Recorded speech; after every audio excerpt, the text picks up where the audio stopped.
And ladies and gentlemen, welcome back to another episode. A surprising episode here on this Thursday, just like the good old football days. This is the Sports Cave. Your co-host, Robbie, along with my co-host, Zach Roden here. How are we doing tonight, folks? What's going on here? This has got to be one of your favorite times of the year. Well, honestly, Robbie, normally NHL trade deadline is very anticlimactic, quite boring. And I think the difference of this year was normally I'm kind of, you see the big names in the list, you get a little bit excited, like, oh, this year there really wasn't too many big names on the list, so my expectations were low. Robbie, trade deadline day hasn't even happened yet. That's technically tomorrow, ends at 3 p.m. Eastern Standard Time. The amount of deals that have gone down now these past 2 days, we already have more trades from this trade deadline than we had last year, and it's not even the deadline day yet. Yep. It's been a crazy 48 hours of NHL news, trades, moves. I mean, Oops. hits. Vegas is getting a lot better. I mean, the Avs have made a lot of moves. Leafs made a couple moves. Florida's made some moves. It seems like the teams that are going for it are really trying to bolster up right now. But, Robbie, we've seen, in my opinion, we've seen a couple teams get significantly better. Significantly better. Well, Zach, right before we get into it, I got a little intro for you for hockey. Oh, really? Let's see what this is going to cook up here, huh?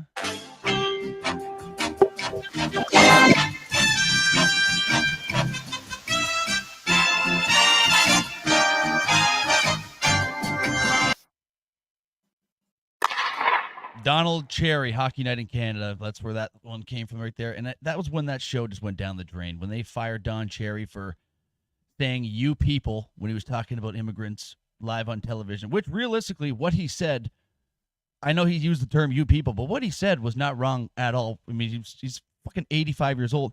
Robbie, all he said was that if the people were complaining about wearing a poppy, he said, in his opinion, if they're going to come to this country, they should, we're giving them a better life than what they had before. The least they could do is throw out a poppy, show their respects for our troops.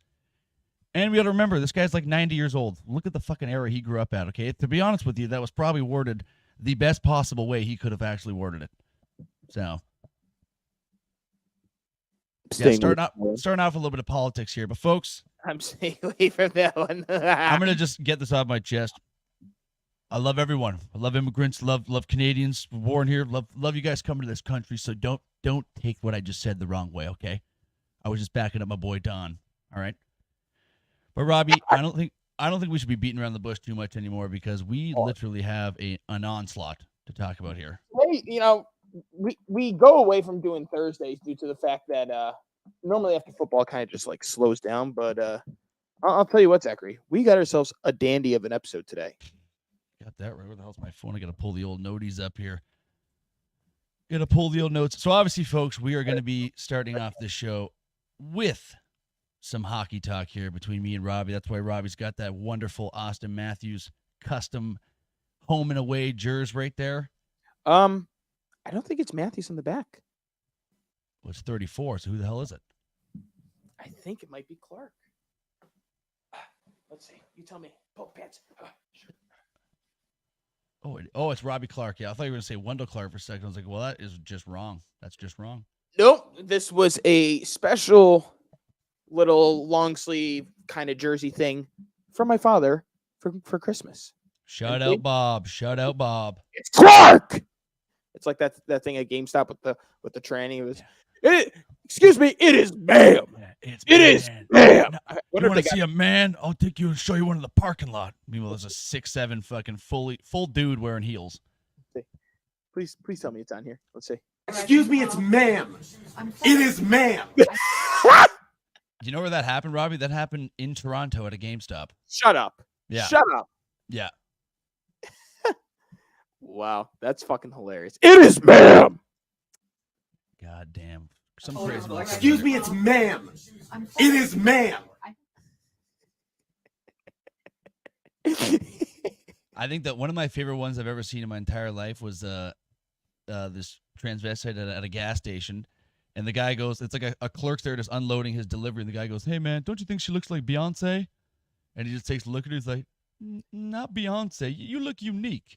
And then it cuts the frame when she leaves. He's like, "That motherfucker looks like Beyonce." He's like, "God damn." He's like, deepest ass voice I've ever heard in my life. She didn't look like no Beyonce. But just the way he said it was fucking hysterical. Beyonce.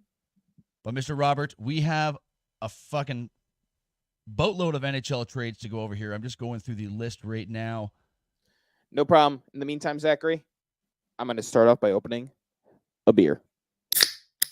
Oh, damn chicken and ham, sir. Happy Thirsty Thursday. If you're listening on Friday, don't worry. Those Friday beers will be coming very, very soon. And Thursday, Friday, Saturday. Those beer. You got what? Sunday. Monday. More beer. Tuesday. Wednesday. No, those are my off days, dude. I'm going to stop at the liquor store tomorrow, Zachary. And I'm going to tell you what I'm going to get. Once I get the little soundbite here. I'm going to get some vodka. What? Whiskey. What? Beer. What? Tequila. What? More beer. What? More vodka. What? More whiskey. What? And more beer. What? I'm running out of fingers. Well, Robbie, you enjoy your alcohol poisoning, and I will start us off with a big deal that went down yesterday. I'm going to go from the earliest ones to the ones that have recently happened here. So, and I'm going to go through the major ones too, folks. We're not going to go through every one of these, all the minor trades, because there was like 45 different trades. I was like, Zach, yeah, stick with the guys. But dude, the majority of those are big ones, dude. I'm telling you right now. Well, like we said before the show, whatever is what you think we're talking about, break it all down for me, baby. No homo. Well, I'll tell you one trade that we can definitely start off that is very worth talking about, and that is Vladimir Tarasenko finding now, I believe, his third team now in the last two seasons. His fourth. Well, I mean, if we're not going to count him getting traded by fucking who the fuck did the Rangers? Actually, no, it would be his fourth team. It was St. Louis, Rangers, Ottawa, and now fucking getting traded to the number one team in the league right now, the Florida Panthers.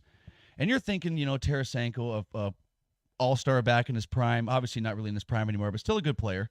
Yep. You'd think, you're looking at a couple high draft picks, maybe a young prospect. Nope. Apparently, what I was reading, Robbie, was that Vladimir Tarasenko had the Senators by the balls because he has no trade clause, so he had to choose a team he wanted to go to. He chose Florida because his family and wife all live in Florida already.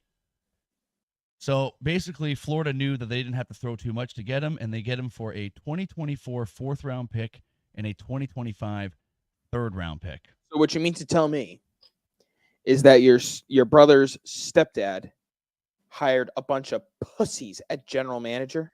I don't know if that's the exact appropriate terminology to say it. I just think that the guy they weren't going to get nothing for him. He wasn't going to re-sign. Right. And basically, he had the balls in his court. He could choose where he wanted to go. If he could realistically have just turned down any trade he wanted to and just went to free agency in the offseason. But, I mean, obviously, the guy wants to win another cup. This gives him a good shot at going for a run. So right. I think it's obviously not the asking price that the Senators would have wanted to receive. But it's at the end of the day, Robbie, it's better than nothing. It's better than letting him walk. What line do you think he's going to play on for the Panthers? He'll slot in somewhere in the top six. Probably not in that first line anywhere, but he'll be anywhere from a second or third line guy, possibly. So I'm thinking second line, could drop down to third. He'll probably be on that second power play unit. But it's just a really good depth piece for him to get. Like, Florida's had no problem scoring goals and putting up big numbers this season. But adding that guy now to your, say, even if he is a bottom six guy, that's a fucking hell of a player to have in your bottom six. Like, that's a fucking hell of a player. Now, do you think, I mean, let's be honest here. Last year when he got traded to the Rangers, the impact was basically little to none, if we're going to be completely honest. Minimal, yeah. So what kind of an impact is he going to have to make with the Panthers in order to make a push for that Stanley Cup? See, the problem with a guy like Tarasenko, especially what he's gone through now, is when he's on St. Louis, he played there for 10 seasons in a row. You get used to the system. You get used to the guys you're playing around. You build chemistry and this and that. You know how hard it is to now play for 3 teams in a calendar year and build those chemistry with your guys. And it almost becomes like a second nature once you have that sort of mind frame set with your line mates. Like, oh, I know this guy's going to be here at this moment. It makes it so much easier. So I think it's going to be a bit of a struggle, to be honest with you, for the season. There's about 20 games left.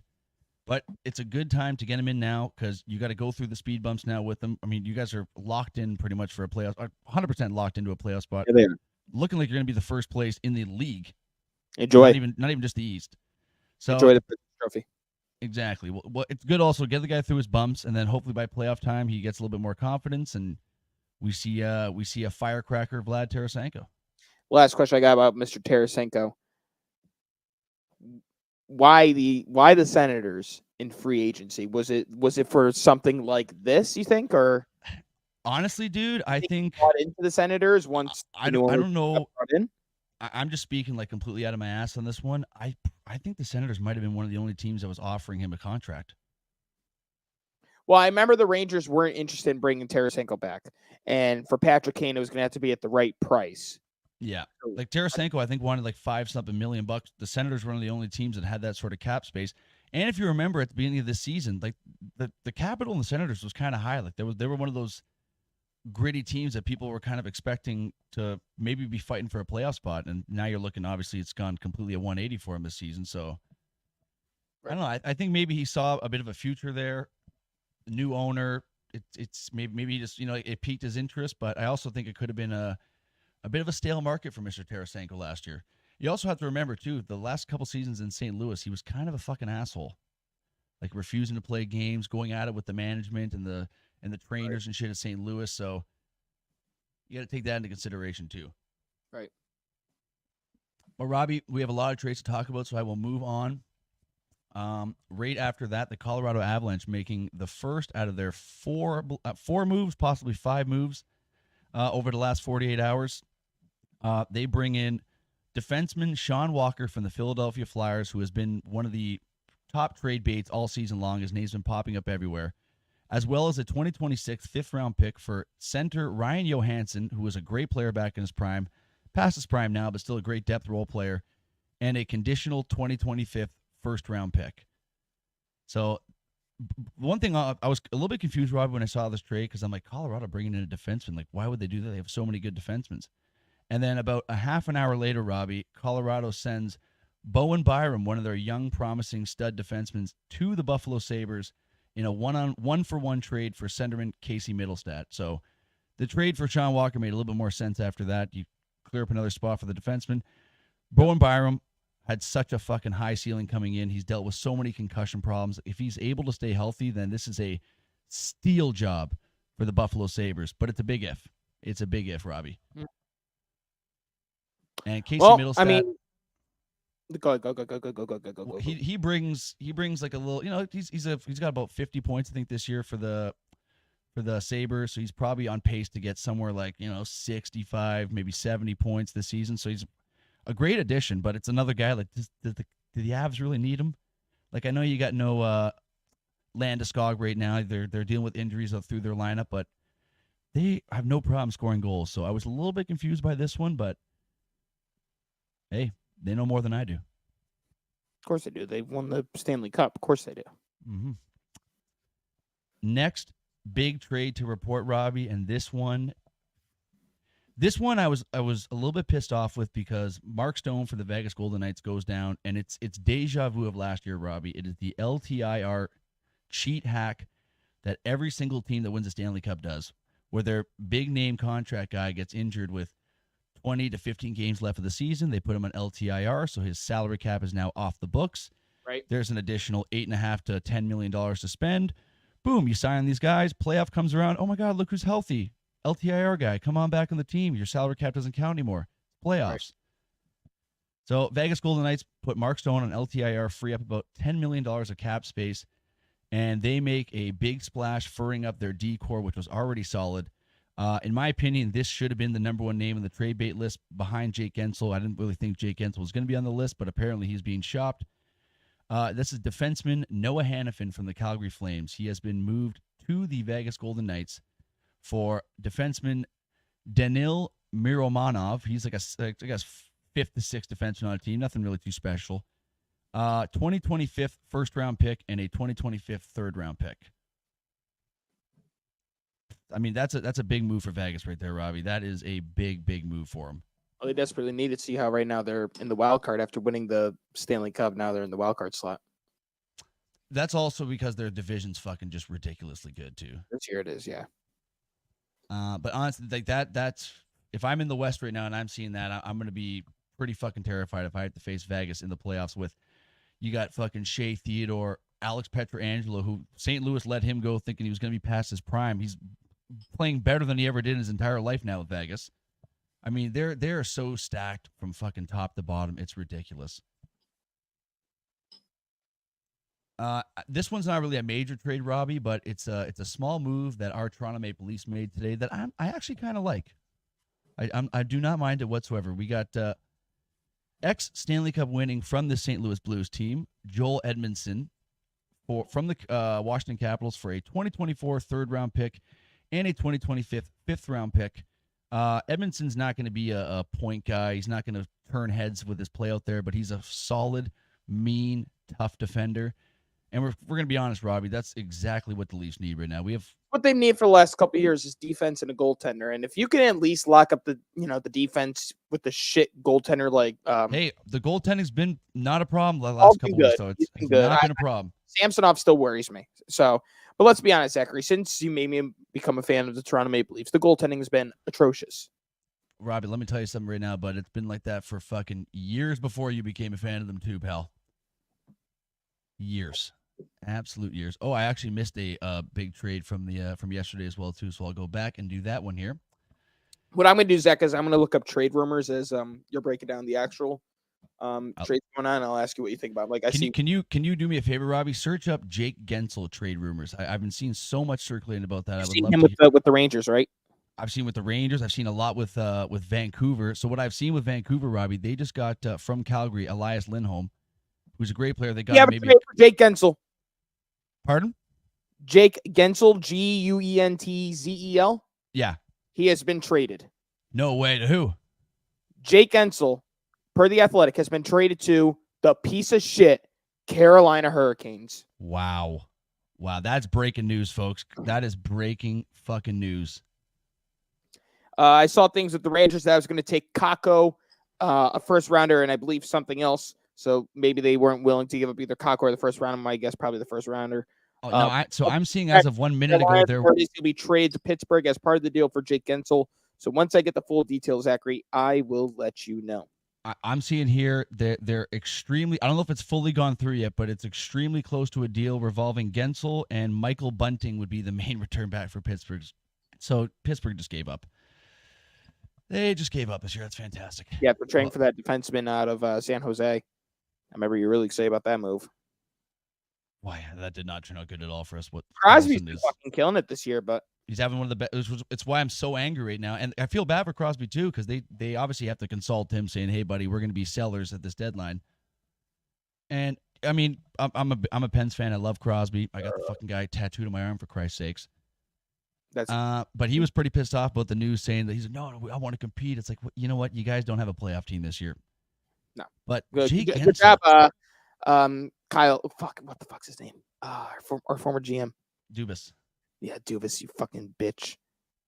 Well, I mean, Jake Gensel would have been one guy that I probably wouldn't have parted away with. There better be at least a first-round pick coming back from Carolina for this because that was a young stud that they had who was a 40-goal fucking scorer, albeit playing with Crosby. So, I mean, it's, you got to put a asterisk on it, I guess, per se. But still, the guy's a fucking hell of a hockey player.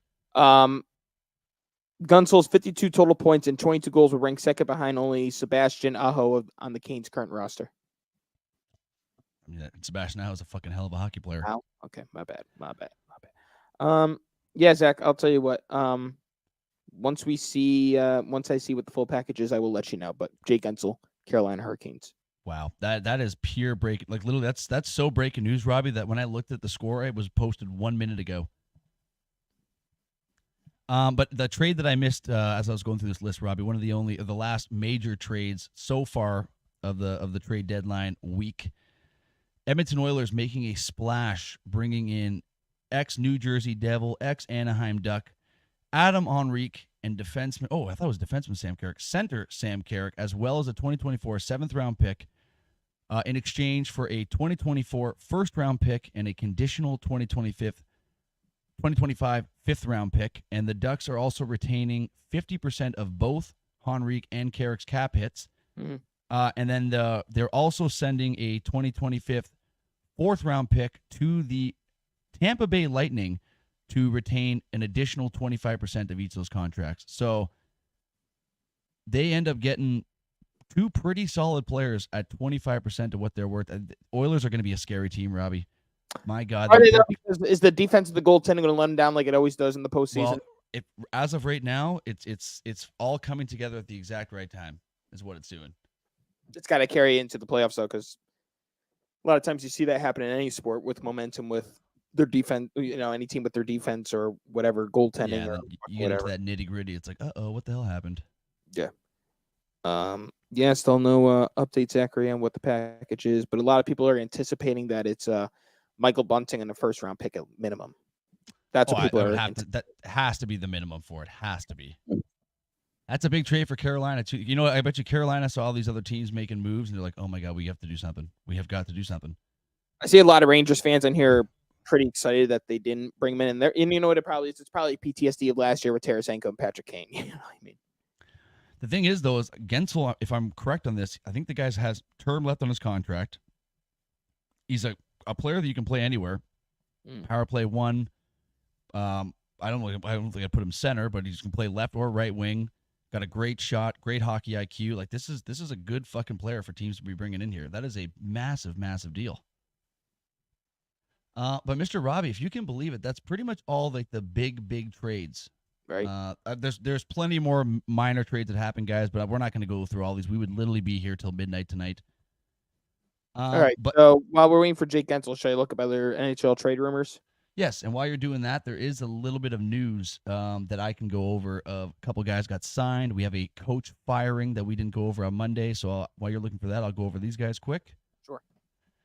New Jersey Devils, the Cinderella story of last year's NHL, just complete 180 plummet to the ground this season. Unfortunately, Lindy Ruff, legendary head coach, has been relieved of his duties for the head coaching position of the Devils. Taking his spot is assistant coach Travis Green, who is last head coach of the Vancouver Canucks. So they are getting a guy that has experience, which is good. But I mean, these guys did not the players. The reason why Lindy Ruff got fired, that they have a great team on paper. I said it at the beginning of the season that trading away and losing those two big pieces on their D-core in Severson and what's the other guy, Graves, I think it was. It was going to hurt him, and Ravi, I hate to say it, dude, but I was right as hell. I was right as hell. Yep. Well, I'll tell you what, Zach. You definitely got to give the Devils some sort of slack. Jack Hughes has been out for a period of time twice. His brother has missed games. There's been a lot of injuries with that Devils team. That's something that isn't unfamiliar in the tri-state area, as the Islanders dealt with, I believe it was last year or 2 years ago. But it's always up to the coach. The motto always is next man up, and unfortunately, the Devils haven't lived to the expectations we thought they were going to make that progression, and they have not even close, dude. Progressed whatsoever. So, I mean, there's, I believe, 22 games left in the season, and the chances of them making the wild card spot are pretty slim. But, they got to find, you got a young star in Jack Hughes. You have his brother. You got to find the right coach that's going to be able to get the best out of these guys. I mean, look what the Islanders did. They were pretty solid throughout the season. They fired their coach. They're bringing their new one, and they've all bought into the crazy psychopath that they brought in. Well, and in my opinion, the best example of that is, and I know I'm a Pittsburgh homer, 2016, I believe it was, Pittsburgh had Dan Bosmer as their head coach. They fired him halfway through the season, brought in Mike Johnson. They finished off the year on an insane record and went and easily won that cup that year. There wasn't even a team that gave him a struggle for it. Sometimes it just takes that change of fucking scenery, different game styles, different fundamentals, and it brings guys together. But Robbie, a couple more hockey news here. So Lindy Ruff has been canned. Ex-Toronto Maple Leaf Rasmus Sandin signs an extension with the Washington Capitals.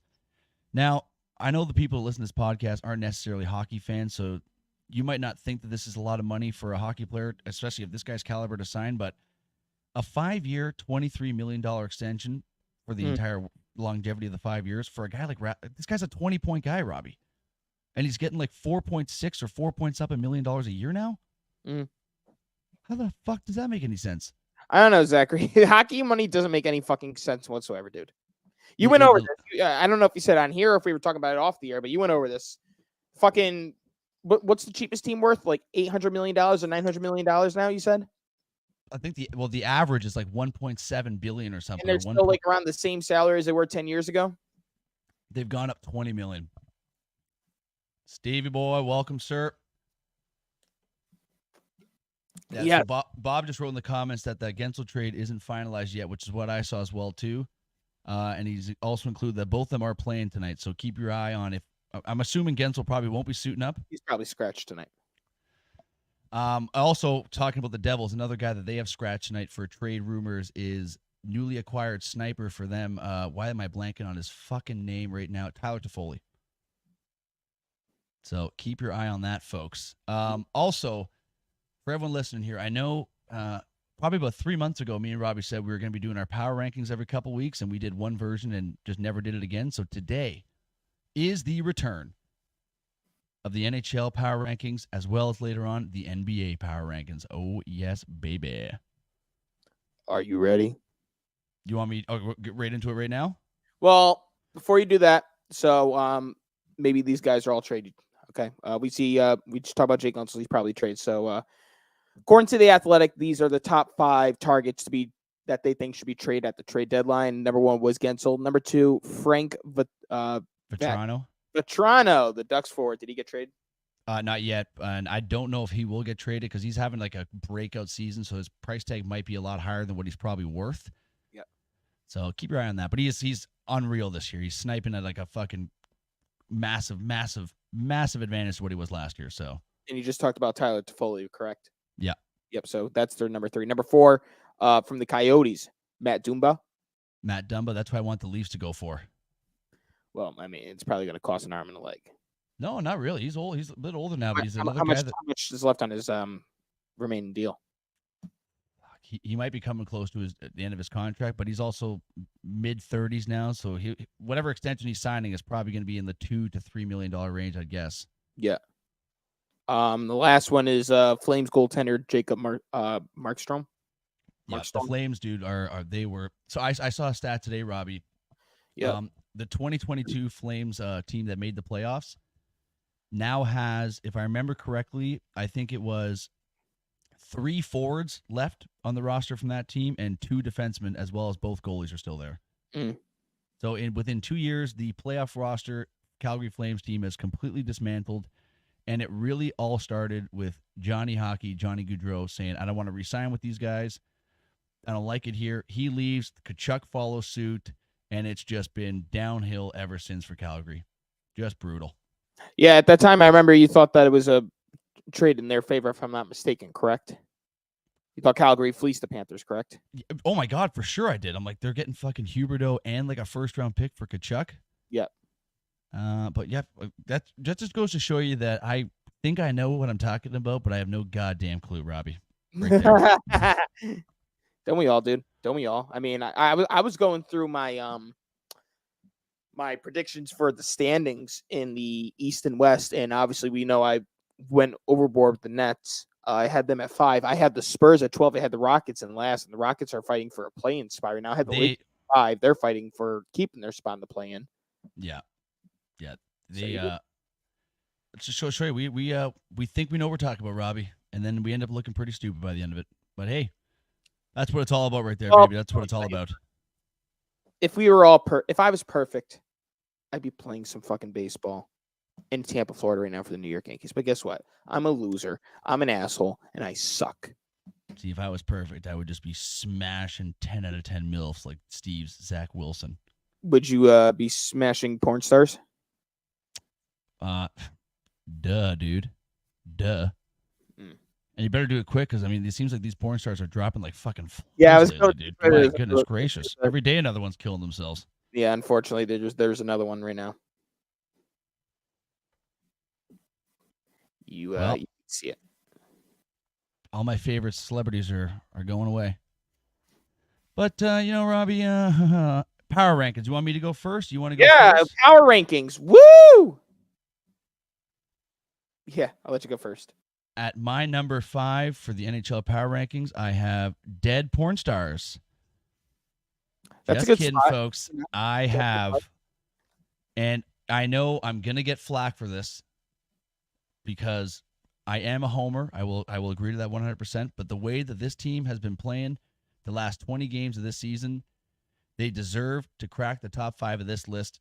And at number 5, I have the Toronto Maple Leafs. Mm-hmm. At number 5. Number 4, I mean, really no surprise here. Maybe people will be surprised that I have them at number 4 and not higher. I have the Colorado Avalanche. Number 3, they weren't even sniffing my first edition of the Power Rankings with their horrific start, but this team arguably could have been number 2. The Edmonton Oilers, they have got to be in this top 5 Power Rankings for the season that they've had the second half. They are firing away on all cylinders. Number 2, Robbie, I had the team from New York, the Rangers. Shesterkin, with how shit he's been this year, the fact that they're still that high up on the list, if he starts picking up his game, which it looks like he is, this could be a very scary team to see in the playoffs. And at number 1, I think every person on planet Earth has this team as the best team in the NHL right now, and that is the Florida Panthers. I mean, they are I think Boston at one point had like a fucking 15-point lead. Yeah. In the East, and now Florida is leaving them in the dust right now. They just cannot stop winning. They're getting great goaltending. Matthew Tkachuk has been one of the best players in the league over the last 30 games. Sam Reinhart, who's a good goal scorer, don't get me wrong, he's going to he might get 60 fucking goals this year. That's it. I mean, it's ridiculous. Yeah, because Matthews, that's it. That's the sad part is if Matthews wasn't around right now, we'd be looking at Reinhart and Hyman just in awe at almost 50 goals at this point of the season. But so those are my 5 right there, Robbie. Panthers, Rangers, Oilers, Avs, and the Leafs. Honorable mention. It came down to me between the Leafs, Bruins, and the Stars for that 5th slot. But Bruins, I know they just gave us a little ass kicking on Monday. I think even Plouffe can admit this. The last, after the All-Star break, the Bruins have not looked like the same team whatsoever. Not even remotely. But well, yeah, when I was going through the trade room things, one of the articles was rating, did Ullmark make his last start for the Bruins? Well, Swayman's definitely that's where the Bruins are kind of in a very good position because their backup would probably be a starter on at least 30% of the teams in the NHL. Maybe more, maybe even 50%. But so if we're doing 50%, then we're talking 16 teams. We're talking 30%. We're talking 11, 12. It'd be more than that, right? No, 11, 12, somewhere around there. I think there's probably 16 teams that would look at him at being a possible starter for him. Leafs.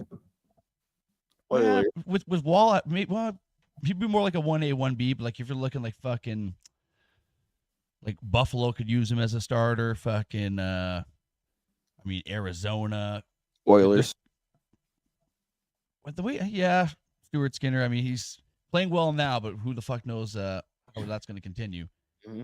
But Mr. Robbie, I'm very excited to hear your top All right. 5 here. Well, I'll tell you what. At number 5, we're in Canada for this number 5th pick.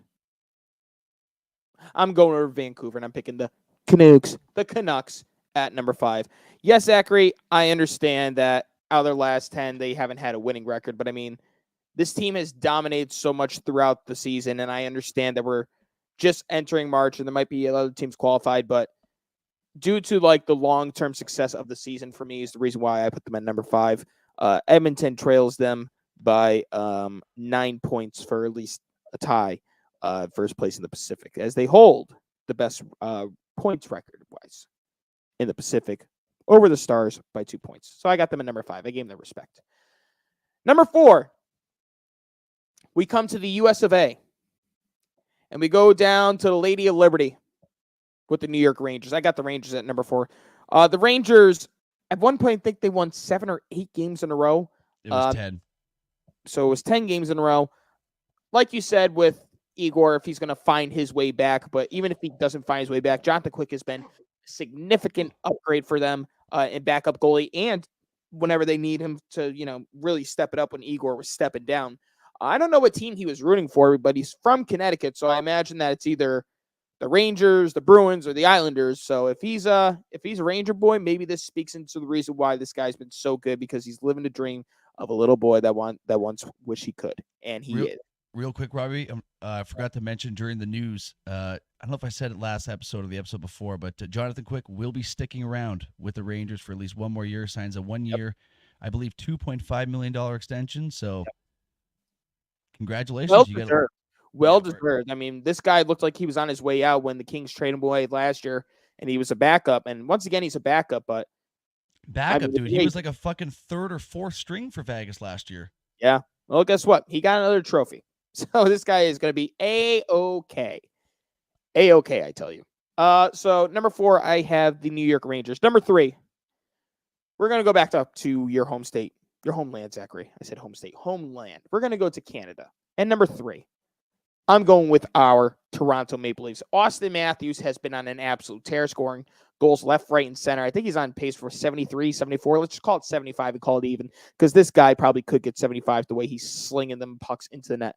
They were on a nice winning streak. They did get absolutely butt-fucked by Boston, but since the All-Star break, they've been one of the better teams in hockey. Thank God. Finding ways to win based off Austin Matthews' play with a hint of William Nylander, who's kind of found a way to get the puck in the net the last couple of games, I'd say, Zachary. Yeah. So I got them number 3. I think another 2 guys we got to talk about that are finally stepping up and playing good hockey for the Leafs are our 2 biggest acquisitions in free agency last year, Tyler Bertuzzi and Max Domi. Yep. They're finally scoring. Sheldon Keefe now put the second line, I believe now, is Bertuzzi, Nylander, and Max Domi, which honestly, if you think about that as a second line, it doesn't really sound that good. They are killing it right now because you get grit from Bertuzzi and Domi battling in the corners. Right. I love Willie. He's a bit of a lazy fellow out there. So let them do the work. Give the sniper the fucking puck and let him do the work and get the goal afterwards. That's it. All right, number 2. We're going to keep it in Canada, Zachary. I'm putting this team at number 2. I don't know if you're going to be shocked by this or not, but I got them higher than the team they're behind their own division. I have Edmonton at number 2. Edmonton's been goddamn hot once again, dude. They went on 15 or 16 games in a row, got snapped. They're already on a 5-game winning streak again. And what the fuck's the guy's name? Hold on, let me go to my fantasy hockey team. I gave you the guy, Zach Hyman. Yeah, he's incredible. He's just scoring fucking everything now. So he's a goal machine, bro. Do you know what team he was on before Edmonton, right? No, was he a Leaf? He was a Leaf for like 6-7 years, and he never did anything close to this playing for Toronto. That's how it goes, Zachary. That's how it goes, unfortunately. In 1 year, Robbie, Dubas let 2 40-goal scorers. They weren't 40-goal scorers at the time, but he let 2 40-goal scorers walk for nothing. Zach Hyman, he let go in free agency. And who the fuck's the guy that he let go to Seattle in the expansion draft? I don't remember. Can't remember the guy's name, but he's got 40 goals the first year with Seattle. How many Good goals on you, Dubas. has now? Pardon? How many goals do you think Hyman has now? 43, I believe. Very close. 42. 42. 42 goals, 19 assists, plus 26. Yeah. And also, speaking about Edmonton, too, I don't want to say that I feel bad for McDavid this year, but McDavid is doing something this season that literally only 2 to 3 people have ever done in NHL history. And that is get over 100 assists in the 82-game season. I think only Mario Lemieux, Bobby Orr, and Wayne Gretzky have ever done this in a season. And it's being completely overlooked, the fact that Matthews is on pace for mid-70s in goals. Well, Matthews putting pucks in nets. McDavid's just helping that.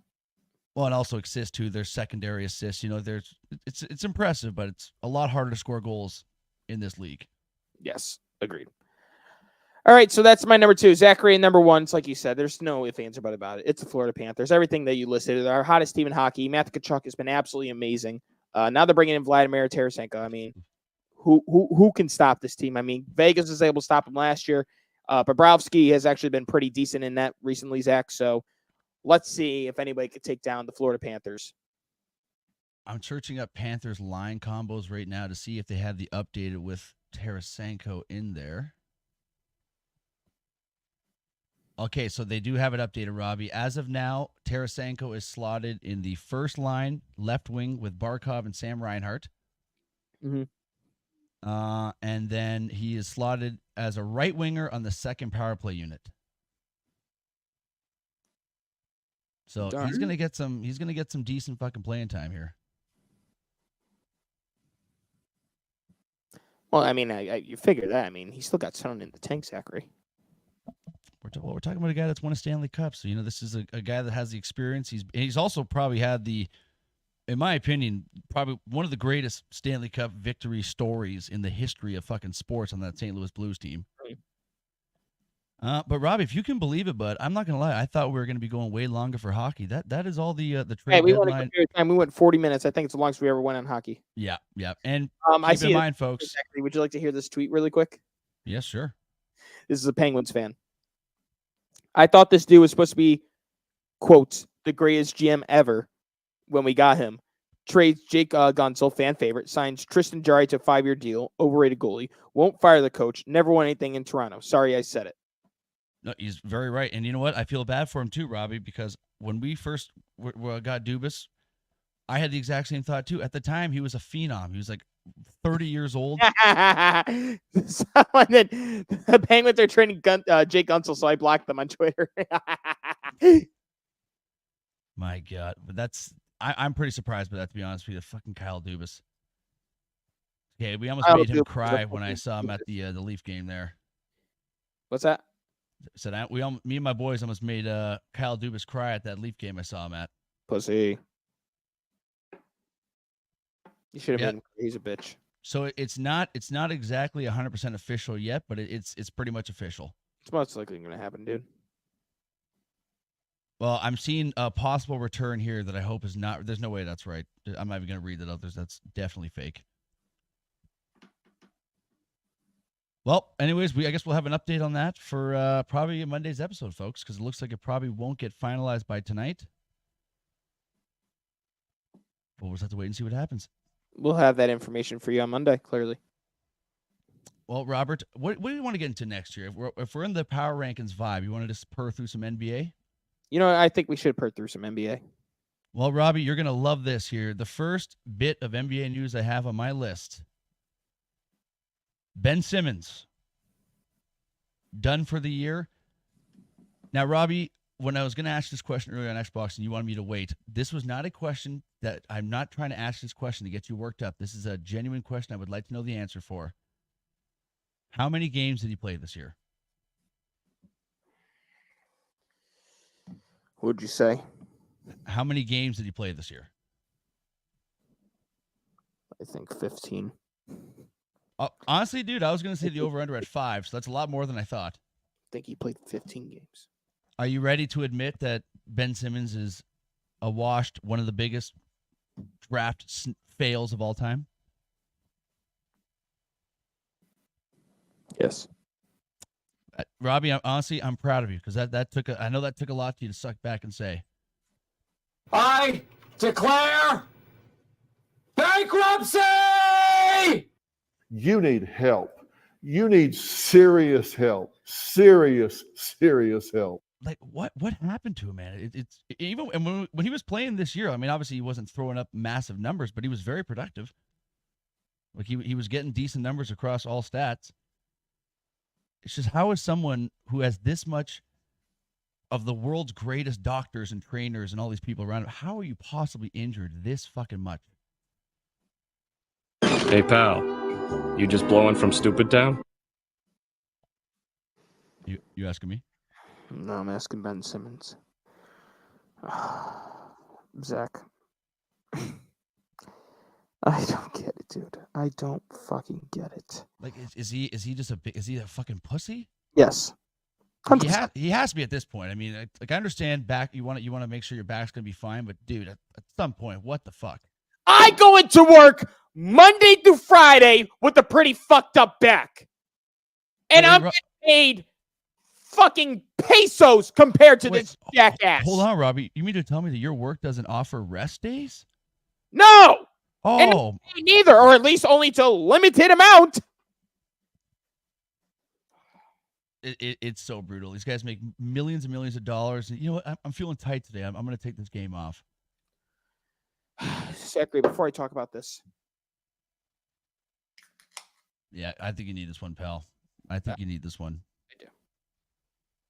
Poor night. Well, Robbie, we're both kind of in the same boat. I mean, we had to look at this No, we're in the not. mirror now. No, we're not. Let me tell you something right now, jackass. We are nowhere in the same boat, okay? Because when you made the trade for Kawhi Leonard, you got a championship. Here's what's happened. Here's what happens, and I'm done.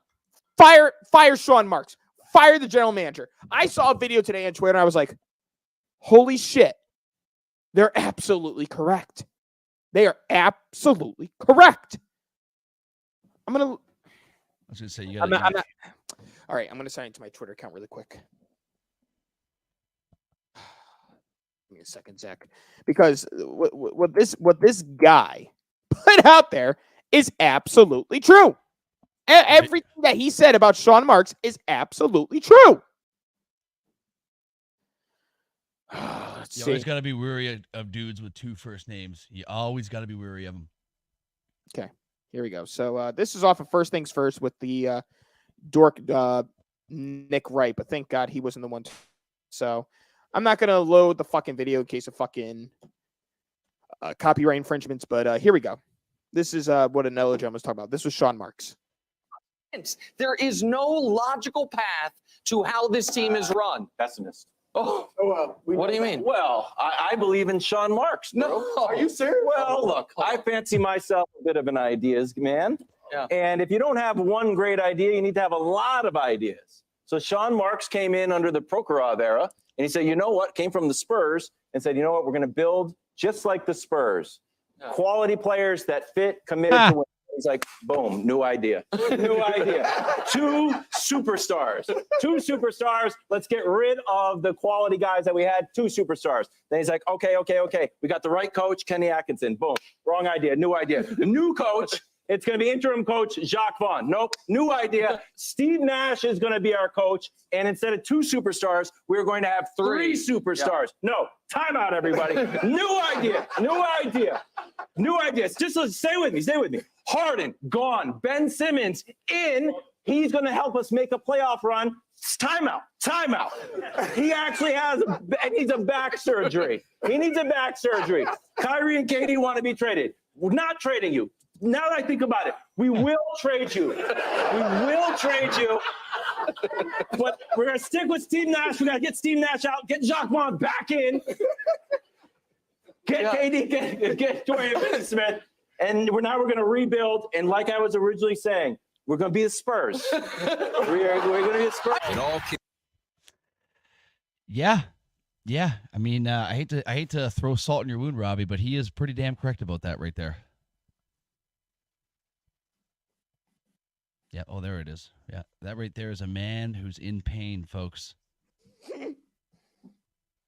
Robbie, do you remember at the beginning of the season when you had them finishing 5th? Do you recall that?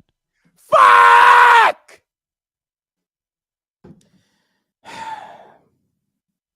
It's so sad.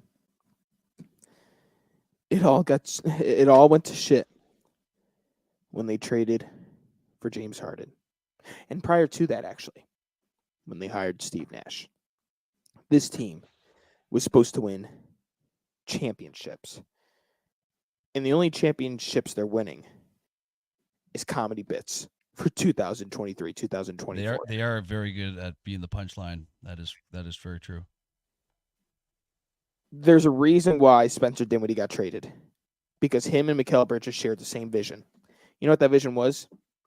Don't run the offense through Ben Simmons. Don't do it. I don't care how much money he makes. But guess what? Jack Vaughn did it anyways. Kevin Alley does it anyways. You know, Dennis Smith Jr. had a beautiful 360 dunk. I'm not saying 360. I'm going to get technical. 360-degree dunk.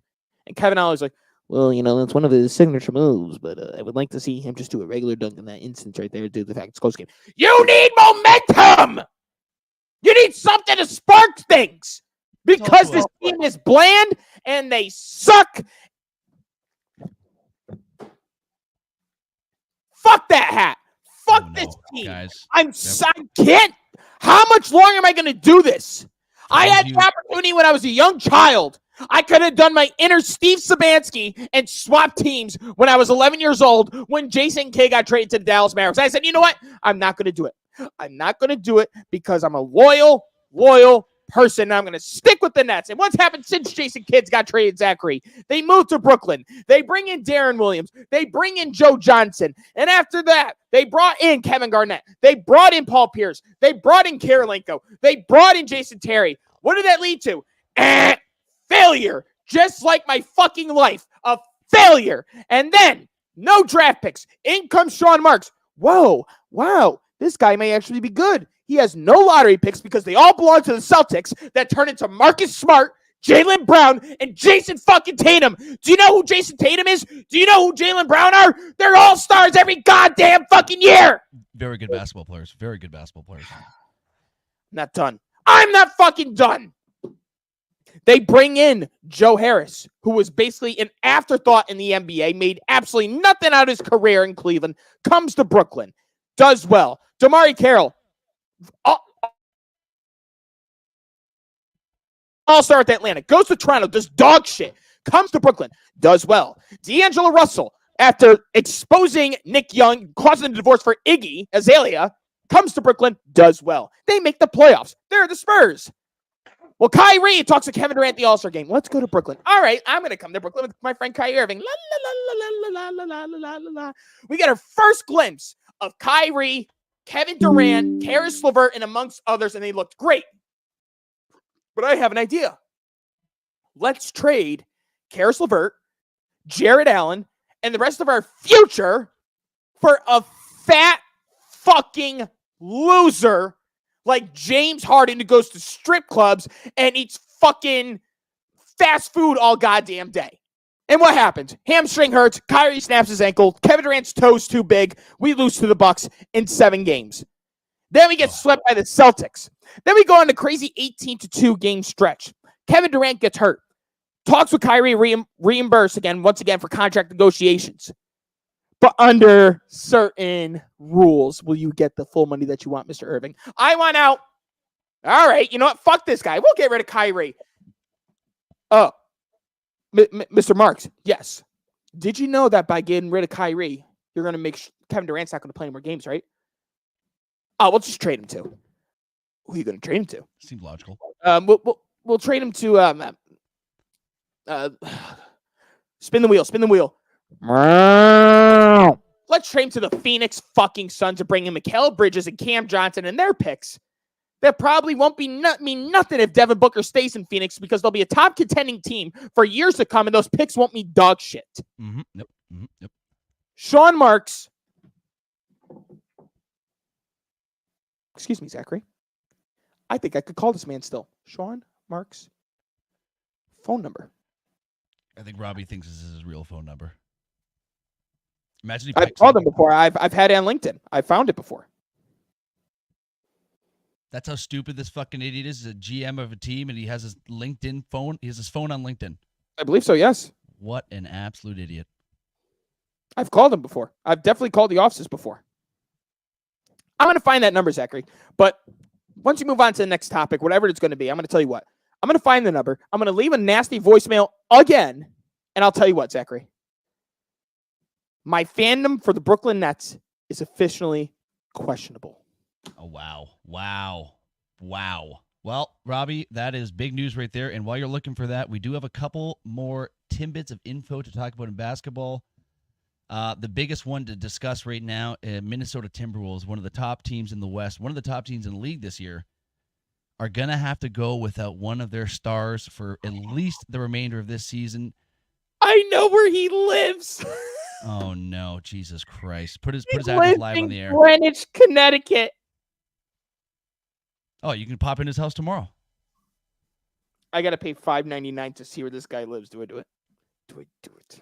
I'm not going to do it. I'm not that crazy. But I'll tell you what, Sean Marks. If I ever see you down in Greenwich, Connecticut, I'm gonna kick you in the shin since you're like 6'4" tall, and make you cry like a bitch. Well, that Fuck. was very anticlimactic right there. I thought you were going to give him a throw punch. But, Robbie, what I was saying earlier, Minnesota Timberwolves would have to be without Karl Anthony Towns now for at least the What remainder happened of the with that? season. Torn meniscus, which I actually have a fair amount of knowledge in torn meniscus because I've torn mine twice. Have you? Yeah. The first time I tore it, I got it fixed, and I couldn't walk for like literally 6 months. The second time I tore it was just a small chunk, so they just took that chunk and removed it out of my knee, and I literally walked out of the hospital, didn't even know I had surgery, Robbie. So for Karl Anthony Towns, I can guarantee you they're probably going to go with the removing of the little small chunk. I think he will be out for at least probably 3 to 4 weeks, but he'll be back for playoffs, would be my guess. So keep your eye on that. They definitely need him for playoffs because Anthony Edwards can't do it all by himself offensively. Because outside of him, I mean, who's going to be the next option? Mike Conley, who's well past his days from the Memphis Grizzlies. I mean, he's done well, but at least for the Timberwolves, they're not in a horrible situation because they still have Rudy Gobert, they have Naz Reid, but they have guys that can pick up the slack for at least the rest of the season to keep them as one of those top teams in the West. you know, fuck this sec. I'm looking up Sean Mark's number. Why am I looking up his number? You know whose number I'm looking up? Jacques Vaughn? No. Josai. Oh my God. The owner. You're gonna get arrested for fucking threatening a man's life today. I can already I'm guarantee not it. threatening. I'm just going to tell him how much a bunch of Yeah, we're doing good. We're doing good. idiots that they are.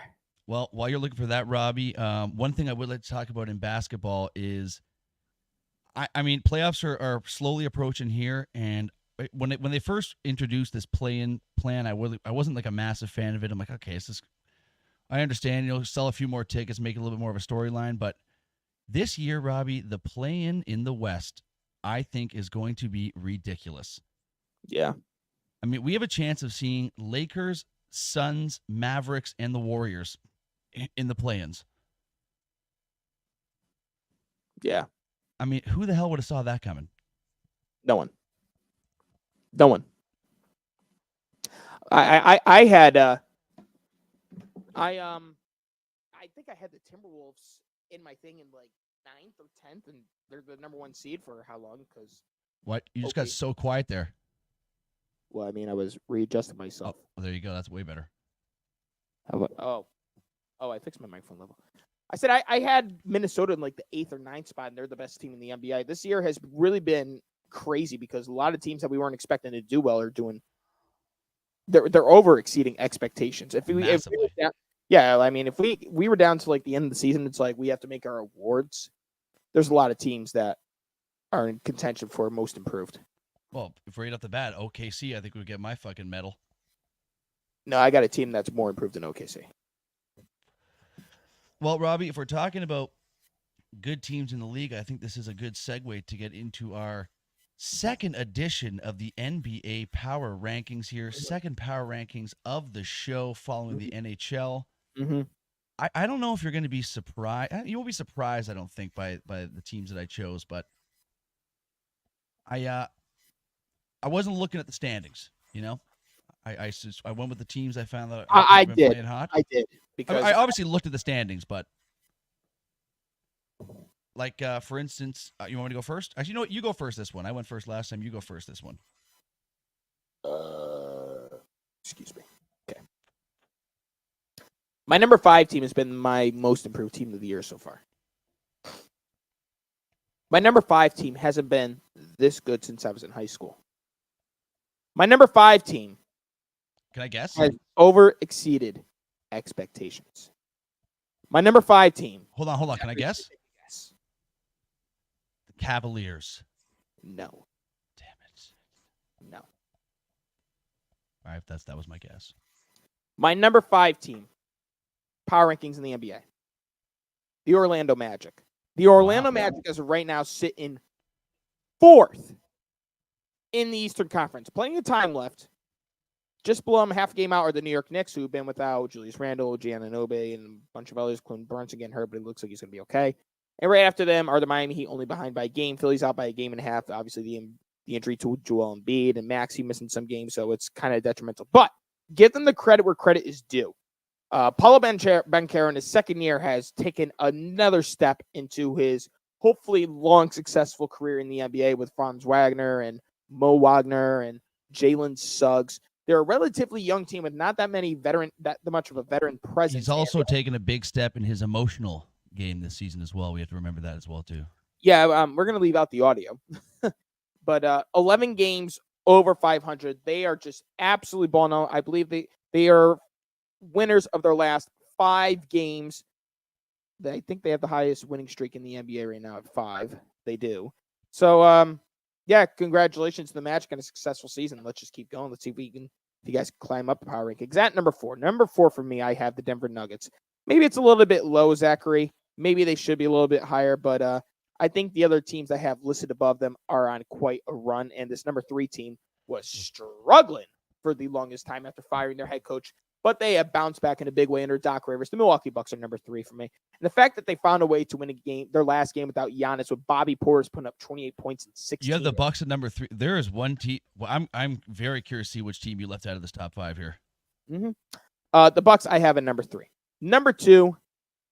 Okay, you see, they're at number 2. Yes, sirree. OKC at number 2. OKC, they're probably going to end up in the top spot with the injury to Karl-Anthony Towns, unless the Nuggets have something to say about that. But yeah, I guess I could see why you say most improved. But I'll tell you what, Zach. I mean, if I'm not mistaken, they were a play-in team at least last year, which we kind of saw with the progression of Shai Gilgeous-Alexander. But getting Chet Holmgren back is huge. You know, I really doubted this kid coming out of college with his attitude and how skinny he was, but he's made such an impact defensively. And to add that 3-point shot offensively, he's a fucking lethal weapon. Yeah. Number 1, Zachary, the best team in the NBA by far. Favorites to win the NBA championship. No doubt about it. The Boston Celtics are number 1, but Jason Tatum, Jaylen Brown, Porzingis, Drew Holiday. The Celtics are absolutely the favorites right now to win championship. I thought that the Suns would be the favorites, with Kevin Durant, Devin Booker, Bradley Beal. I don't know. Maybe they'll turn up in the playoffs. We know Kevin Durant turns it up in the playoffs. Devin Booker can show off in the playoffs. Bradley Beal hasn't that much experience. I haven't even heard his name being spoken this year, Bradley Beal. But the Celtics, they're here. They're here. Well, Robbie, we have a pretty similar list, I would say. I know the Magic definitely ain't in your top 5. No. At 5, actually, I have the Milwaukee Bucks at 5 on my list. I mean, Doc Rivers came in, rocky start with them, but it seems like he's got this team firing all cylinders now. Obviously, with a guy like Giannis, one of the best basketball players ever fucking born, your team's going to be ready to win night in, night out. So I got them at number 5. Number 4, I had the same as you, the Denver Nuggets. I mean, defending champions last year. You got, in my opinion, the best player playing basketball right now, or at least the most versatile, the guy that can just do everything out there in the Joker. Yeah, if there's anybody that's going to compete with LeBron's 40,000, 10,000, 10,000, it's Jokic and Doncic. Yeah. At number 3, Robbie, a team that I'm kind of surprised you had off your power rankings list, because they've been, in my opinion, one of, if not the hottest team since the All-Star break, and that is the Clippers. They have been on fire. Boston just scored, cocksuckers. On fire. In my opinion, they've been, if not the best team in the West since the All-Star break, they've been right up there as at least number 2. So I give them I put them at number 3. They're at number 4 right now. They're 2.5 out of first place. I mean, the West is really, really tight. I'm not discrediting the Clippers and how good they are, but I'm basing off, I guess, like a wow factor, because the Magic have fucking wowed me. When I loaded up the app today and I saw that they're in the 4th spot, they're 37 and 26. They're only 5 games behind the Clippers, who have a significantly better roster and somewhat deeper than the Magic, and they're hanging right there. The Clippers, come playoff time, we got to see. We got to see what's going to happen, and not to mention too, not having Russell Westbrook might bite him in the ass for a couple games. That's true, but he'll be back. He'll be back for playoff time, which is good enough for them. Then my number 2 and 1, Robbie, exactly what you had. OKC at number 2. In my opinion, they've been one of the stories of this season. Just what a team. What a great team. Young. They're going to be a scary team for years to come.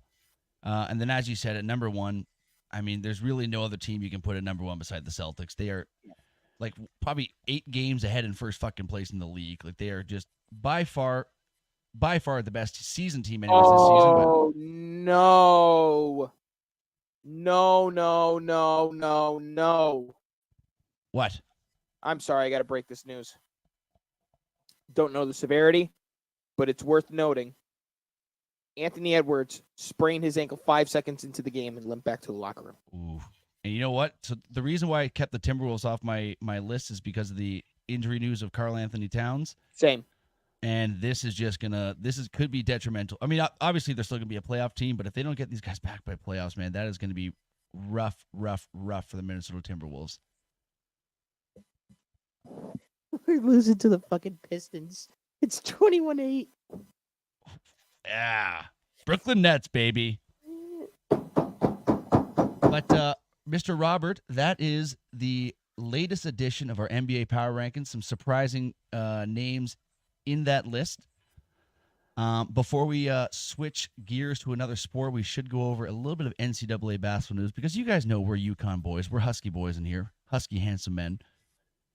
And our UConn Huskies, Robbie, had quite the on-the-road victory against one of the top teams in the nation, Marquette.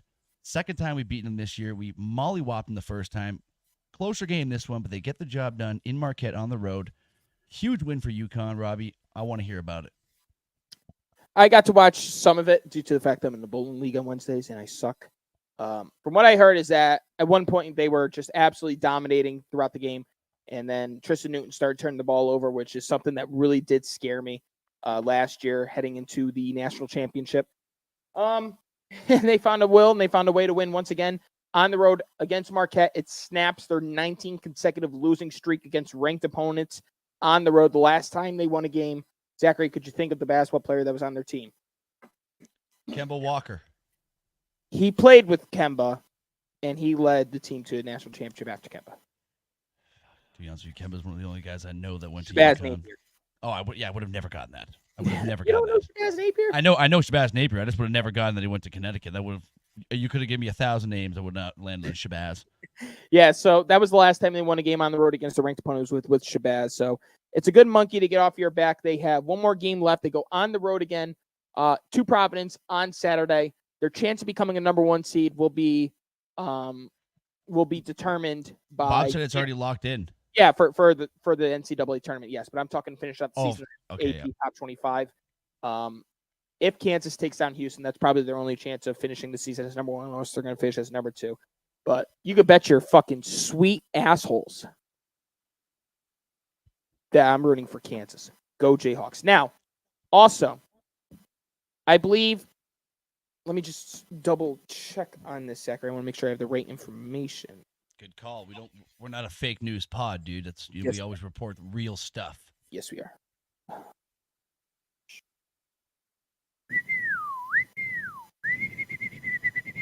Do. Keep going. Just keep going. Do. I think I have it on here, Zachary. I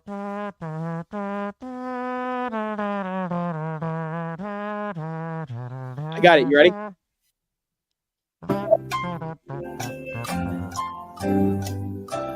I thought you meant you had the fucking information that we were looking for. All right, here it is. Cam Spencer's on pace to be the first player in D1 basketball history to shoot 50% from the field, 40% for three, and 90% from the free throw line, and post a 3-to-1 assist to turnover ratio in a single season. Cam Spencer could be making history at the end of Saturday. What is Cam Spencer? A dog. That was my Jeopardy answer. You had to always say what is first, right? What are you? An idiot sandwich. Well, that was rude. That was rude. Well, I mean, let's hope to God he pulls that off because that would damn right be impressive. I'm We're a going dumbass. back to back, Robbie. You're a dumbass. We're going back to back, boy. I reckon we are. And if they go back to, you know what, Zachary, I'm going to tell you what. I think we got to entertain the crowd. If they make it to a national championship game, we got to do a live stream that day. Okay. I'm in for that. I'll paint my face. I won't do all that, unfortunately. A lot of money. Not a true Husky boy. So, wow. The comments. My father said this. Yeah, I saw it. You're not that guy, pal. Trust me. You're not that guy.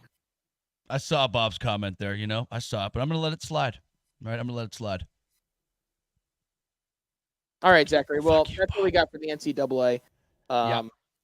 Yeah, UConn was an impressive win.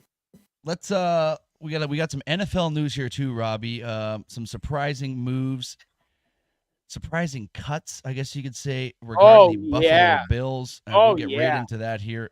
Buffalo Bills obviously experiencing some cap troubles. And they've just basically just said, you know what, we don't want defense next year. We don't want any defense next year. We're going to cut Tre'Davious White. And not only are we going to do that, we're also going to cut Jordan Poyer as well, too. One of our 2 top defenders of the last little bit. And centerman. Let me make sure this guy's name. Mitch Morse. Mitch Morse. And depth receiver Damian Hardy. Also cut by the Bills. There was more?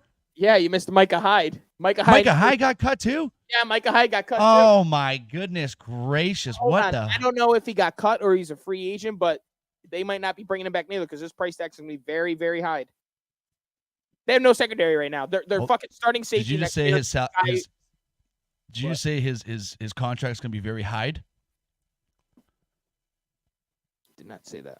I think you did, to be honest with you, and I enjoyed it. I did enjoy it. I think you said it. If I did say, I don't know. But their starting safety next year is going to be DeMar Hamlin. Oh, At this rate. Last time he started, he died, What? folks. So let's just keep that into consideration. Hopefully that doesn't happen again, but literally that's exactly what happened last time he started. He literally passed away. So you guys have a zombie starting for you next year on defense, the Buffalo Bills. That is not ideal. Not ideal. Also, do you know how horrible at football you have to be to literally pass away and not win comeback player of the year after that? I mean, it's not ideal for Buffalo Bills fans.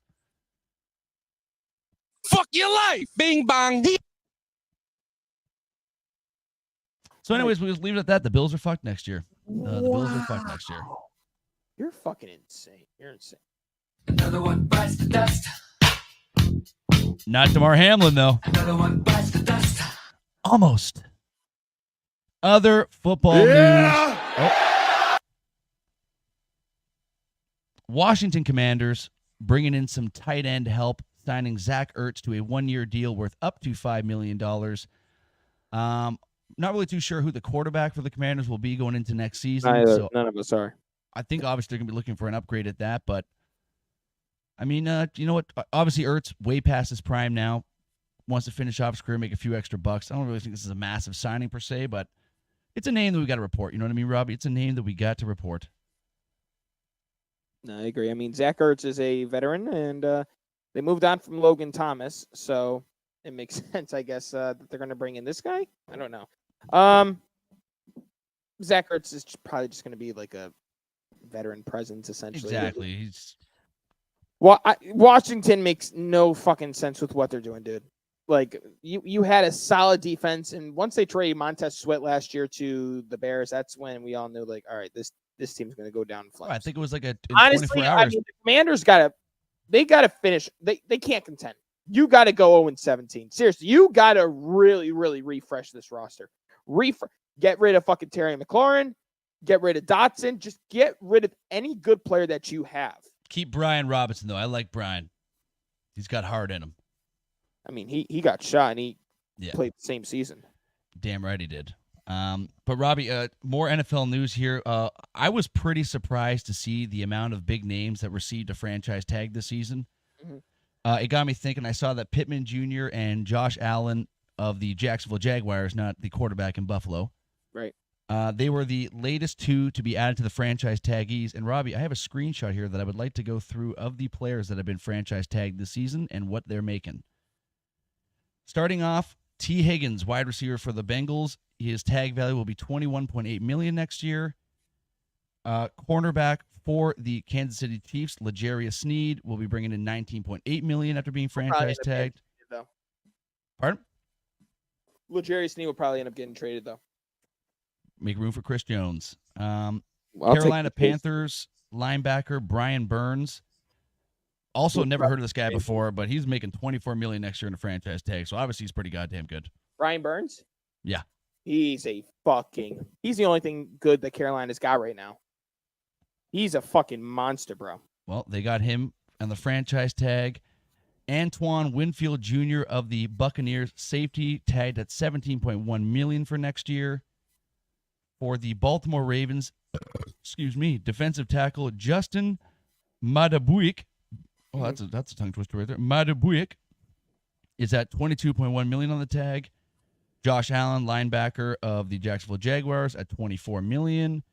Jalen Johnson, cornerback of the Chicago Bears, rather, at $19.8 million, and he actually just signed an extension today for, I believe it was 4 years, $76 million. So franchise tag into a contract. He'll be sticking around with the Bears. Latest was Michael Pittman Jr., receiver out of Indianapolis, at $21.8 million. And rounding off the list, Robbie, safety for your New England Patriots, Kyle Duggar, tagged at $13.8 million. And he has a little tag saying he has a transition tag. Do you know what that means? A transaction tag, so the Patriots have a chance to match any offer, essentially. See, this says transition tag, unless they made a mistake. No, it could be. I don't know. All I know is that they have a chance to, like, if someone offered him a higher amount for the franchise for a tag or a regular what's it called, contract, they have a chance to match it before he's able to go right over. Okay. Matty D, welcome, brother, welcome. Matty Double D, delicious.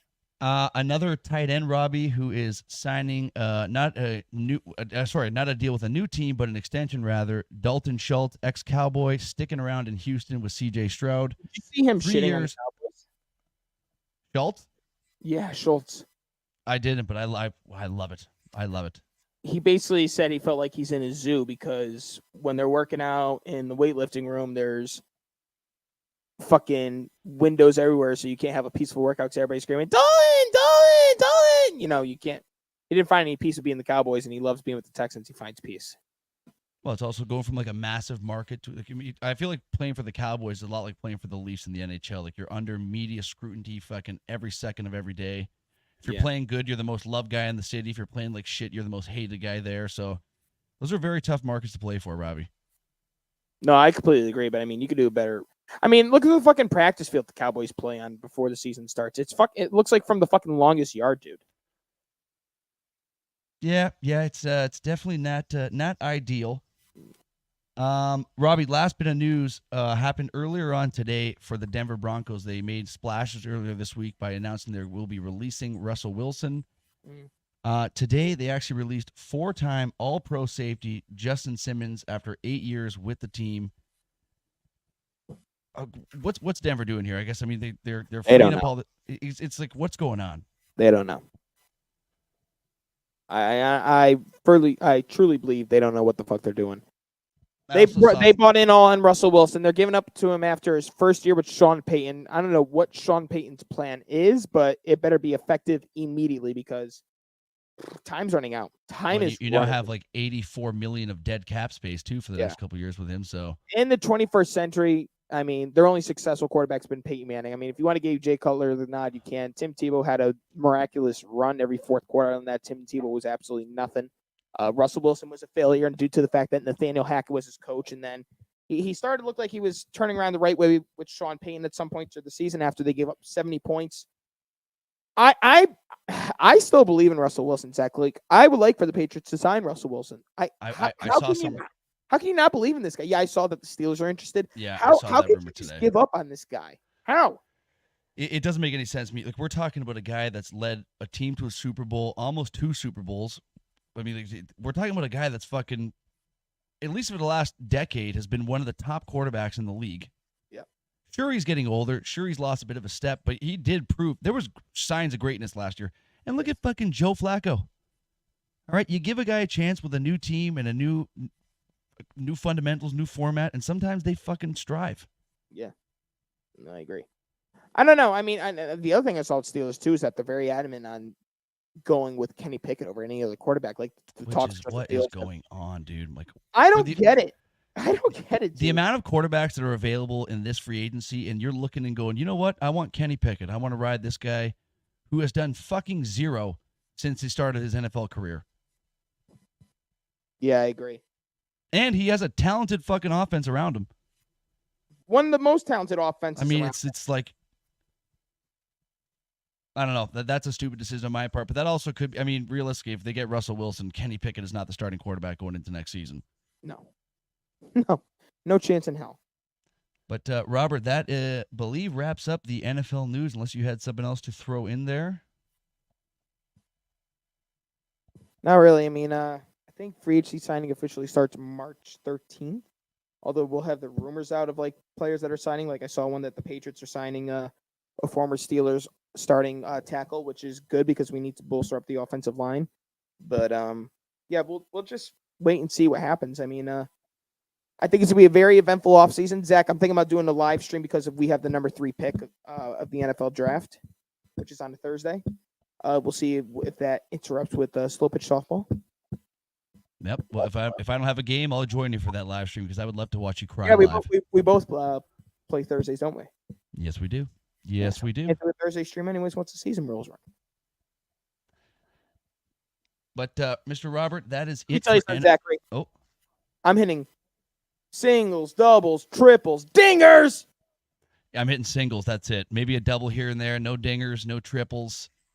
Singles and doubles, baby. But I still hit dingers. 3-1 count. I'm swinging, hitting dingers. But Robert, I think we should move on to the next sport, one we don't normally talk about too often, and that is the UFC. But with the card coming this Saturday, just stacked like a load of pancakes from IHOP, Robbie. Let me tell you, this card is stacked. All right. UFC 299, Robbie. The first fight of the main card, I think, arguably could be the best fight on this card. All right, I got it, Zachary. I have it beside me. I know. I'm just saying, this is how we're going to load up the UFC every time. You ready for this? Mm-hmm. Here we go. Bruce Buffer, take it away.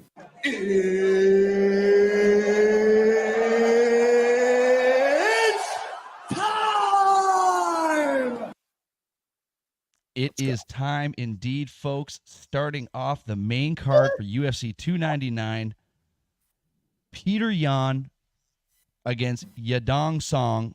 If you don't know who this Chinese guy is, Song Yadong. Sorry, yep. This guy is a lethal weapon, Song Yadong. Peter Yan. I know. I think he's gotten a couple bad reps his last couple fights. If you remember, this guy would have been a champion if he didn't do that stupid fucking toe punt to Aljamain Sterling's face. Idiot.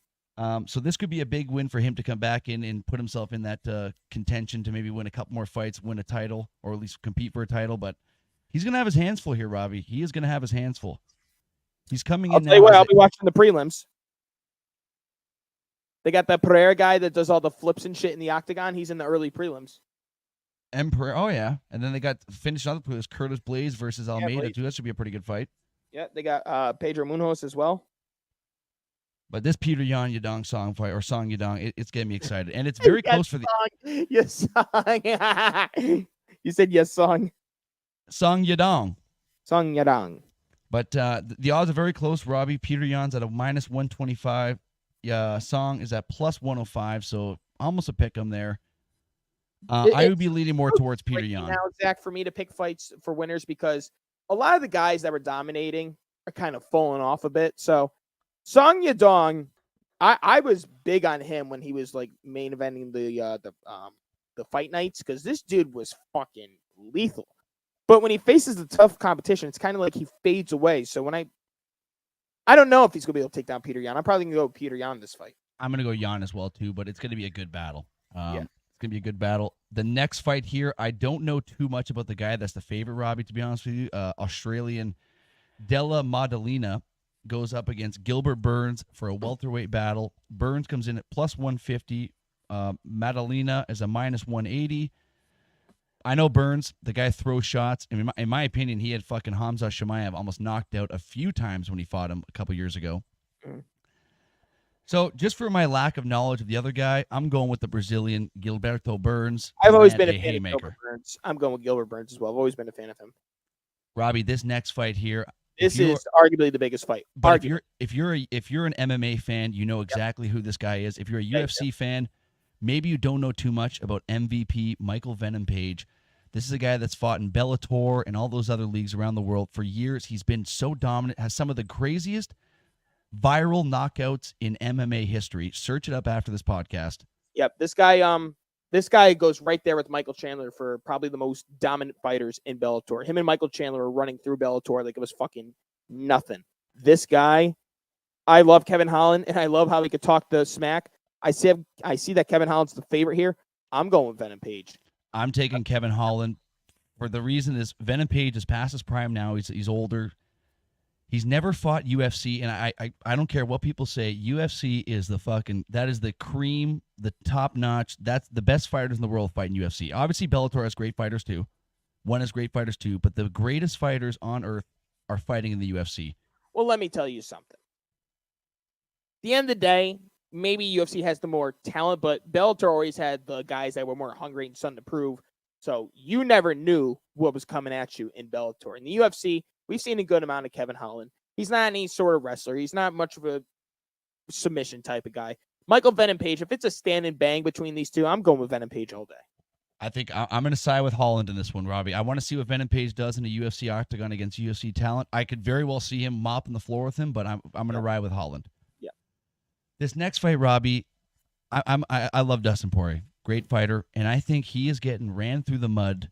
Everyone thinks he's going to get demolished by this Benoit Saint Denis guy, 12-1 record. Mm-hmm. I am not so certain about this, Robbie. Dustin Poirier has absolute stone hands. When he lands on your chin, there's not too many people that are going to be able to eat those. And if you look up the Saint Denis guy's only loss, Justin Gaethje.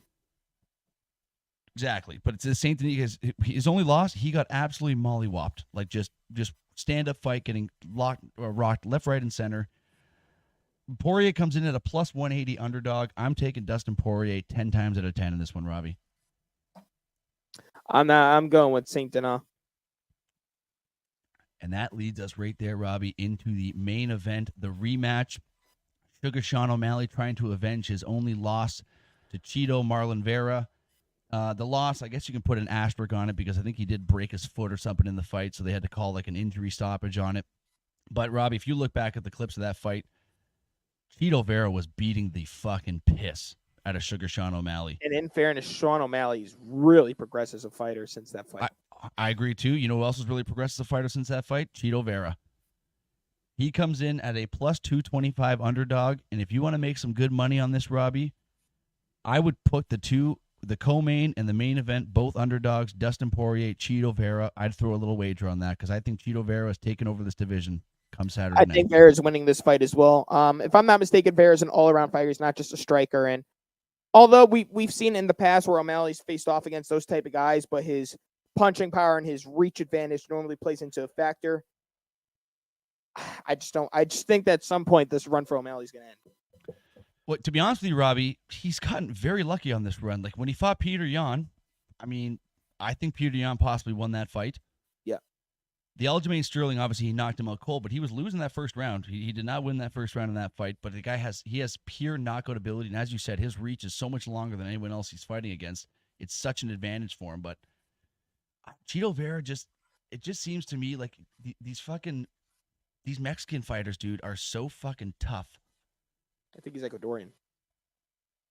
Either way, tomato. You know what I mean? The guys from like the South America, from that area, they're just all badasses.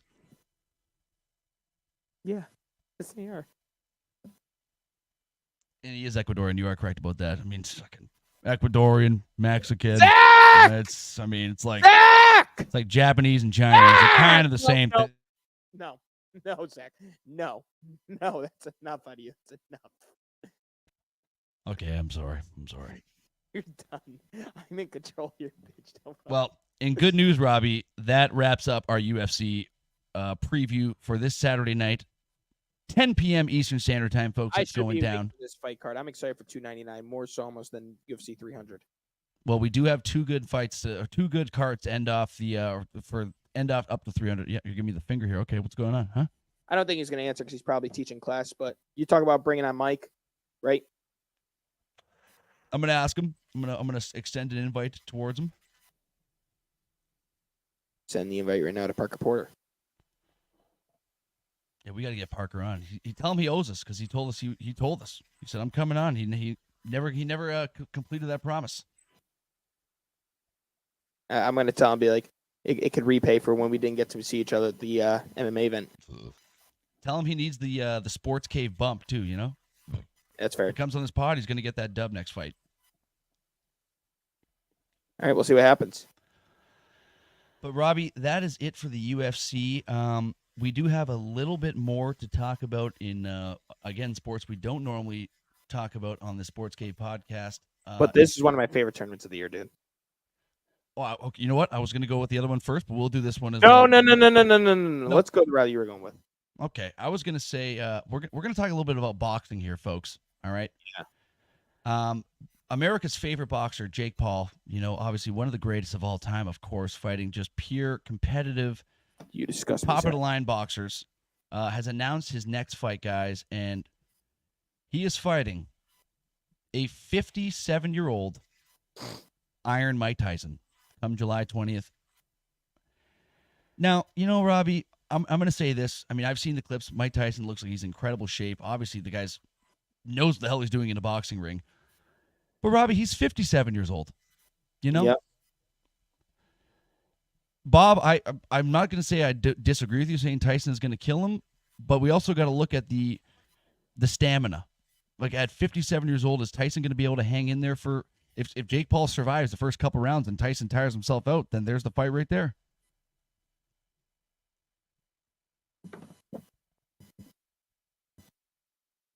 Dude, listen. I know what you're looking at. You're looking at the age, significant difference, and that's what's playing into factor. But let me tell you something. I don't care how old Mike Tyson is. Jake Paul hasn't had a box opponent that I looked at. I'm like, wow, that's really going to give him like his toughest competition. Maybe you said it earlier. Anderson Silva. Maybe go Anderson Silva. However, Anderson Silva was in MMA, and I get it that you said before that he beat the shit out of a multi-time boxing champion. Julio Chavez Jr. Let me tell you something. To me, it don't mean jack dick because they're nothing close to Mike Tyson. Hi, I'm Mike Tyson. Watch me beat Peter McNeely on TCI Cablevision. I'm not disagreeing with you whatsoever, Robbie, and I hope to God that Mike Tyson cleans his clock. But I also, everything about this fight to me is just sniffing. First of all, it won't be a professional battle. It's going to be an exhibition. I can almost guarantee it. And everything to me about this fight is sniffing rigged. What is this 6 Mike Tyson soundboard? Let's see if this is the cock cable. My style is in. No, it's not. All right, my back is broken. It's spinal. Oh, I broke my back. I broke my back. What do you mean by that? My back is broken. What Spinal. a vertebrae or Well, what portion? Spinal. Can I tell you my favorite Mike Tyson soundbite? Cock cable. No, there's a local news thing in Toronto called Breakfast Television, and Mike Tyson was on Breakfast Television probably about maybe 10 years ago. And at the end of the interview on live TV, the guy asked Mike Tyson about his rape charge he had probably 20 to 30 years ago. And Mike Tyson on live TV goes, "You fucking piece of shit, eh? You fucking piece of shit. You fucking piece of shit." Mike Tyson should have fucked that dude up. But Mike Tyson against Jake Paul, I mean, in my opinion, if it's a legitimate fight, I'm not disagreeing with what Bob said. It very well could be a knockout in round 1, 2. Mike Tyson still obviously hits like a fucking Mack truck. But for some reason, I just think that this is a big money dive plan, a part of it, especially if it's an exhibition. Some sort of collusion, yeah. That's my guess. Well, I'll tell you what. We don't have to worry about being on cock cable or Comcast. It's going to be on Netflix, which is perfect. Netflix. Hi, Mike Tyson. Watch me knock out Jake Paul on Netflix.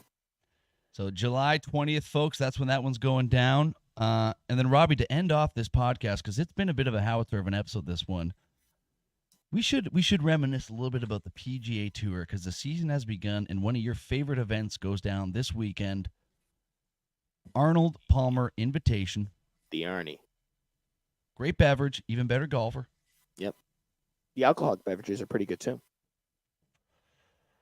You goddamn right there, sir. I slugged down, I think, like 14 of those things last year on the 4th of July. Very good. Very delicious. I was hammered. Arnold Palmer alert. Arnold Palmer alert. Who wants some Arnold Palmies? Well, Zach, the tournament is currently underway since we are recording here live on Thursday. And as of right now, Shane Lowry, I believe the gentleman's name is. Let's see if I'm correct. Yeah, Shane Lowry is in front after one at 6 under. We have a two-way tie at -5. We have Hideki Matsuzama and Justin Lower. Number 1 ranked golfer in the world, Scotty Scheffler's tied at 2 under with Colin Morikawa, Jason Day, and Eric Cole. Jason Day, I feel like, hasn't been the same since his wife, like, almost got, like, decapitated that Cavaliers basketball game. Well, dude, he had that one stretch where there wasn't a human that could touch him on the golf course. Right. Yeah, it's one of my favorite events, and especially once you get to that 18th hole, and you really got to strategize your shot depending on where you hit the ball, whether it's in the rough or the fairway there, and you got to go across that lake and try to attack that pin that's normally on the right side of the green. Tiger Woods probably, in my opinion, his greatest shot ever was at 18 at the Arnold Palmer Invitational. And he's had a shit ton of great shots. I was going to say, his best shot, in my opinion, is that chip in at the Masters. I would say most inspiring. But everything that was riding on that, he was down 2 strokes. I think it was on like the 16th hole, and that guy had bogeyed that hole. And he chips that in. And first of all, that was arguably the greatest free Nike golf ad in the history of free ads. Because that ball is rolling, and it stops right before going in the hole. Nike symbol right there, plops in. Mm-hmm. Hey, you know what's funny is I didn't really watch much golf, obviously. But the best shot I ever, or putt rather, because it was the U.S. Open when he hit the putt, he did that right before he broke his fucking leg. Yeah, there's been a lot of good golf shots. I think Yeah. For good golf shots, not talking about Tiger Woods, I think my most memorable one I've ever seen was Bubba Watson at the overtime hole in the Masters when he put his ball into the forest. Oh, that was fucking disgusting. I remember watching that too. He, like a 90-degree hook shot around the forest onto the green, probably a 10-foot fucking putt. Incredible. Incredible. Definitely insane. I saw there was some news coming out of Live. Here we go. Got it right here on Golf Digest. Live Golf gives a bid for world ranking points as Greg Norman sounds off on board. So, Dad, you're in the comments there. You can give us some further evaluation. We have made significant efforts to fight for you and ensure your accomplishments and recognize with the existing ranking system. Norman wrote to the Constitutes. Unfortunately, OWGR has shown little willingness to productively work with us. Live applied for the accreditation on July 2022 following its launch the previous month. So I think essentially that anyone that joins Live isn't a part of the PGA golf rankings, essentially is what the way I'm reading it. Well, I mean, it's tough to put them in the rankings when you're playing one less day of golf, 18 less holes. It's very hard to get all the fundamentals and the math down to make it fair. Mm-hmm. So it sounds like to me a merger is going to happen later this year. Well, I thought there was a merger already. I thought they agreed on a merger. Yeah, that's what I thought that plan was supposed to be. Which they should, in my opinion. I think so too. You know, Taylor Gooch said it, man. The best golfers in the world deserve to be at the Masters. That's why he's pissed off he wasn't there because Taylor Gooch, one of the best golfers in the world for sure, right there, Robbie. Yeah. When I think of golfers, I think of Gooch. Out of the NFL. Pierce Saquon Barkley is not expected to go back to the New York Giants. So no, he's going to the Houston Texans. No, he's going to the New England Patriots. He's a Texan. He's going to be a Houston Texan. That offense is going to be diabolical next year. Oh, whatever you say. Whatever you say, okay. But Mr. Robert, what an episode today. It's approaching 8:10. I think we've done enough for these folks tonight. I think we've done enough.